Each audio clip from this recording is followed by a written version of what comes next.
So our final session is Jianmei Wu, who will be talking about cryptocurrency and how it is a lever for inclusion and economic justice. Welcome, Jianmei. Hi, everyone. Welcome to this talk about economic justice and cryptocurrency. My name is Jianmei, and I will tell you a little bit about myself. I am based in Huichin in unceded Lushan territory, aka Oakland, California.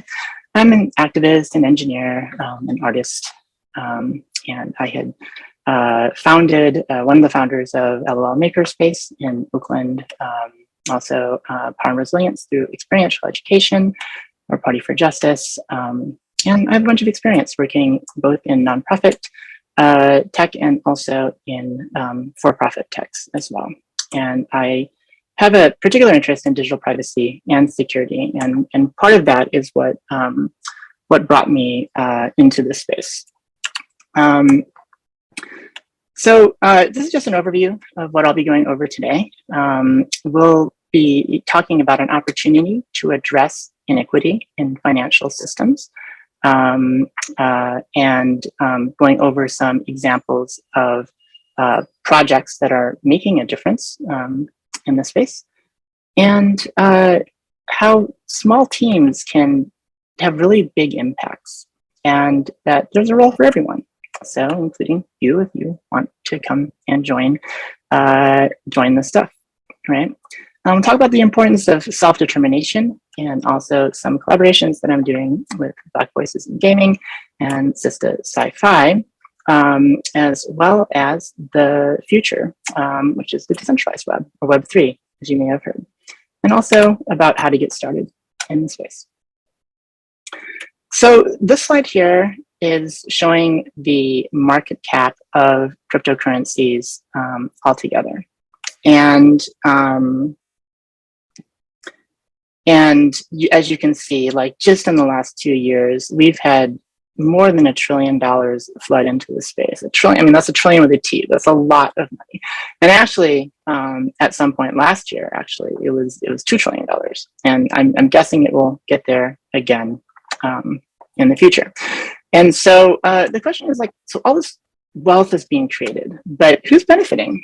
Well, unfortunately, right now, cryptocurrency isn't the most diverse space. It's not the most inclusive space, and this talk is about how that can change, right? So moving on. Before I get into the opportunity, though, I just want to share a quick note about doubts. So when I talk to people about cryptocurrencies, some of them are really excited, but others are like, well, but what about the dark web? Or isn't it bad for the environment? Or are there like a lot of tech bros running around doing tech bro things, right? And most of all, isn't it all made up? Is it like just fictional? Like, is there any value there? So I've done my own research. I encourage you to do your own research. I'm not particularly concerned about these, and in some cases, I see some of these challenges, which are real and are legit, as being opportunities for us to make some really big and important changes. So, so I just want to share like what I found to be an inspiring experience that had to do with another disruptive technology, and that would be 3D printing. So some friends a few years ago, I think it was like 8-9 years ago, were really concerned that 3D printing is a technology that could take jobs away from workers. It'd be an opportunity for large corporations to create 3D printers and the materials that go into those 3D printers and have people make stuff at home, therefore, centralizing control and hanging out to the profits. Which is ironic because, 3D printing was meant to be decentralized and meant to be hyper local. And that's kind of a tension that you see also in cryptocurrencies. But the interesting thing about this story is that a few days later, I went to a talk by Grace Lee Boggs, who's very amazing. I encourage you to look her up if you don't know who she is. And it wasn't a talk about 3D printing, but she mentioned 3D printing. And what she mentioned was that she's 99 years old at this time. This is about a year before she passed away. And she said that she saw 3D printing as being really exciting because it could be a way to end capitalism. So she saw how 3D printers could be used to create other 3D printers, and how a lot of initiatives are helping people create materials to feed into their 3D printers locally without having to rely on filament companies. And so she was able to think big, and that's what I would like us all to do, is to think big, think about how challenges can be opportunities. And in that spirit, I'm going to talk about what some of those opportunities are. So we're talking about some projects making a difference, just to give you a sense of the space. This is a screenshot from the Movement for Black Lives webpage. They take cryptocurrency donations, and they do that through this project here called the Giving Block. The Giving Block allows organizations to accept crypto and individuals to donate crypto. And that's great. And Endowment is another website that's similar, except with Endowment, they don't already have to have signed up to accept crypto. You can give to Endowment, and it'll create a donor advised fund for you. I'll let you do some research on your own about what a donor advised fund is, but the idea is that you can donate to Endowment, a nonprofit organization, and then later have those funds go over as regular cash to the organizations that you want to support. For example, the Segurite Land Trust. Sorry, I have to adjust my image. But that's pretty straightforward, right? That's like, hey, you can give cryptocurrencies away. Where it really gets interesting is when you can start doing some things that are pretty unique to decentralized finance, which is built on top of the blockchain, right? So this is an example of Angel Protocol. And their idea is that instead of donating directly to a nonprofit, you donate to a nonprofit's endowment. And Angel Protocol will reinvest those funds, generate a yield, and that yield can go to fund the nonprofit's operations, potentially funding that nonprofit forever. And the way that they're able to do that is Angel Protocol is on the Terra blockchain, which is a low energy blockchain, FYI. And another protocol on that blockchain is Anchor Protocol. And Anchor Protocol is a savings account where people can take their US dollar equivalents in UST. It doesn't go up or down like some volatile cryptocurrencies does. It's always equal to $1, and you can get 20% interest on them, which is pretty amazing when you compare that to the savings accounts that banks typically offer. And that's just an example of how one protocol, Angel, is able to leverage another protocol, Anchor in this case. And another example of that is, and I have to move this around again, is carbon credits. So Moss and Toucan are two projects that have put carbon credits on the blockchain. So carbon credits are created by things like forestry initiatives, things that are good for the earth, and are purchased by polluters like airlines or manufacturing companies to offset the emissions that they do so that they can claim to be carbon neutral, right? And that's interesting, like just being able to buy your own carbon credits. So like, you know, you want to be carbon neutral yourself, just like the airlines. So you can buy your carbon credits on the blockchain really easily. That's great. But it also created a building block for ClimateDAO to create a black hole for carbon, right? And using game theory, ClimateDAO has encouraged people to invest in locking up carbon so that it is off the market. And the idea is that if it's off the market, then it becomes harder for companies to get carbon credits. It's more expensive, which will either generate more money for the forestry initiatives and others, or maybe it'll encourage companies to think about other ways to reduce emissions, such as by reducing emissions. I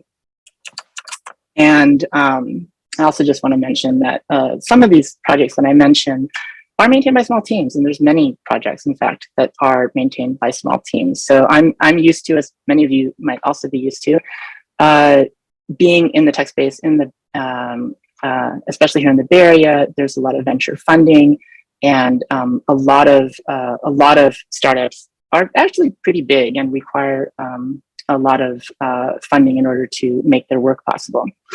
But because projects can be small teams, that means that they have smaller budgets. A smaller number of people can do really interesting things. And protocols can build on top of each other. So they can have a very narrow focus. And that also makes things a little easier and helps facilitate the small teams. And there's a lot of different project types. And some, sure, there are big projects that have hundreds and hundreds of members, right? And thousands of members, maybe even. But there's many project types that have maybe even one member. Like there are some artists who've created their own NFT projects. NFTs are non-fungible tokens. They're basically a way to track art on the blockchain, so you always know the provenance of your art or whatever, and where everyone's unique and cannot be duplicated. But there's individual artists who started these projects and don't even have other people helping them out. That's not everybody, but it has happened, right? And that brings me to my next point, which is just there's a role for everyone, right? Like there are engineers and designers, of course. There's some very lovely web apps that I showed you that engineers and designers did a big part in, but also game theory, right? As with Climate DAO, there is a role for artists in NFT projects and other things as well. But also for community organizers. You know, community is the lifeblood of many of the projects that exist. And people who facilitate community connections, who run events, who help connect other people together, they're very important. And they come from a variety of backgrounds. Likewise, the space really needs a lot of educators, right? Because there's a lot of unknowns in this space. And it's important that people, it's important for people to have easy on-ramps to be able to learn how to participate and about the different projects that are always coming out. There's always something new, as well as analysts and more people. So these are just some examples. And one of the things that I'm really excited about is trying to get away from the slide, which is funding with compromises, which I feel is what a lot of us are used to. If you work for a VC-funded tech startup, you'll probably have noticed that VCs have a big influence on how tech companies are run. VCs are not after making companies successful. They may disagree with me, but I would say that they're into helping companies gamble so that their successes are ginormous, but some of them are just going to explode, right? And in so doing, they pump funds into companies that allow companies to hire above market and at a very high pace, bringing people from, for example, out of the area into the area. This has fueled displacement and gentrification that we have all noticed, at least those of us in the Bay Area and other places where this phenomenon has happened. Foundations, similarly, have an influence on nonprofits. Many nonprofits get a significant amount of their funding from one or two or three foundations, and sometimes find that their priorities must be affected by what the foundations want. And I see crypto as a way of moving towards funding without compromises, or at least with fewer compromises, right? So we, of course, you can do grassroots fundraising. You could have people contribute, for example, to an angel protocol endowment and operate off of that. Or you could create an income generating project, some of which do not require years of development or even months of development or even weeks of development. And you can also, you can build projects, but there's many other opportunities as well, like validation, NFT projects, content creation. And if we can fund our projects without compromises, then we can work towards self-determination. And, you know, like, and just another example, like DEI efforts, like I have been involved in DEI efforts at tech companies, many of you may have as well, and they're great. They get people a seat at the table and they get people an income, and that cannot be understated. That's really important. But having a seat at the table isn't as good as owning the table, right? And it's not good, and it's not as good as being able to design or build something which might or might not be a table, right? Right now, if you feed into the existing infrastructure, then you're playing by their rules. But self-determination means making our own rules. And with that, I'm going to mention a couple of collaborations that I am excited about. Alfonso is one of the folks behind Black Voices in Gaming. He's also one of the other founders of Liberating Ourselves Locally, the makerspace I mentioned earlier. And he has this program where he teaches Black and Brown youth in Oakland how to do DevOps, which is pretty amazing.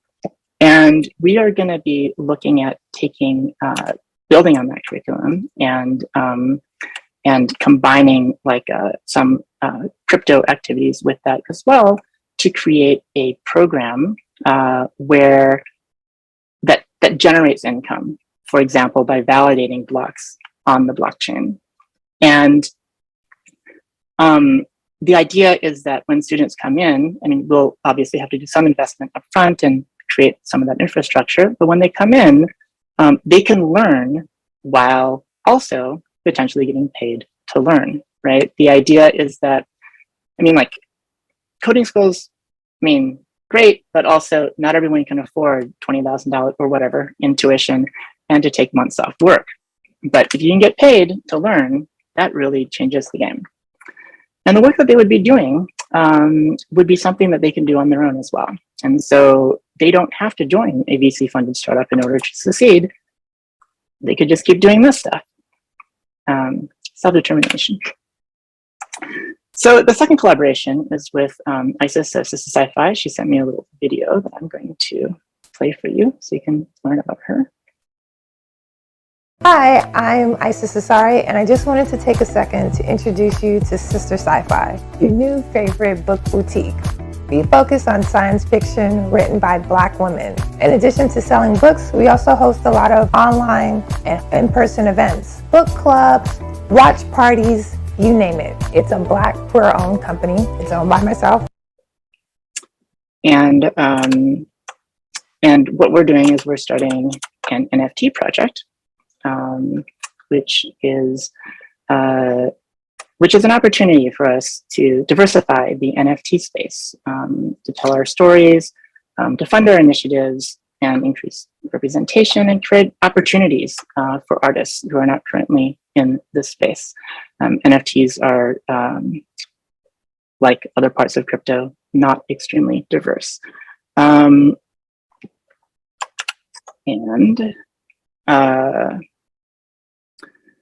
that brings me to the future.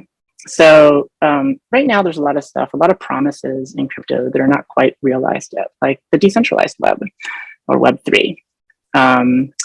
It's definitely not here yet. A lot of the websites I showed you are traditional websites. They run on the same hosting that you're probably used to. If that hosting goes down, the website goes down. And unless people know how to interact with smart contracts on the blockchain directly, it's definitely not decentralized. But in the future, hopefully, there will be a future where corporations don't control the infrastructure, where the infrastructure will be distributed and decentralized across the world. And it won't go down when a single computer goes down. It's still being defined. And now's a good time to be part of that definition. So here's some information about how to get started. Social media is a great place to learn about this stuff. But I would consider being anonymous because there are scammers out there. There are people, in any extremely non-diverse space, there's some potentially unpleasant interactions that can happen. I myself interact with crypto communities using anonymous accounts, not the ones I'm about to show you. And also suggest some healthy skepticism. I mean, I think there's a lot of opportunity here, but I think it should be balanced with some skepticism as well. And don't be too quick to trust folks, because people will offer to do tech support for you or show you all sorts of things, but they do not have your best interest in mind. I would suggest joining communities that are supportive, right? And there's new communities starting all the time. Some of these are like communities for women, non-binary folks, LGBTQ+, people of color. And also, we will be having a future workshop at partyforjustice.org. And you can check out our website to learn more about that. And with that, that brings me to the end of the presentation. I hope you go and build stuff. I hope you keep in touch. These are my socials. I'm not really the best at them. Feel free to message me more than once if I happen to miss your message. And a link to the website, partyforjustice.org. And that brings me to the end of my presentation. I do see there's some questions, but I don't think I have time to answer them. So I'm going to suggest that you follow up with me and I can ask me those questions, and I'll hand it back to Angie. Thank you, Jen-May, for that talk on crypto and Web3, and definitely see some possibilities. I like your argument, and I'm going to look at all those projects that you mentioned later and see how I can get involved. Thank you for sharing.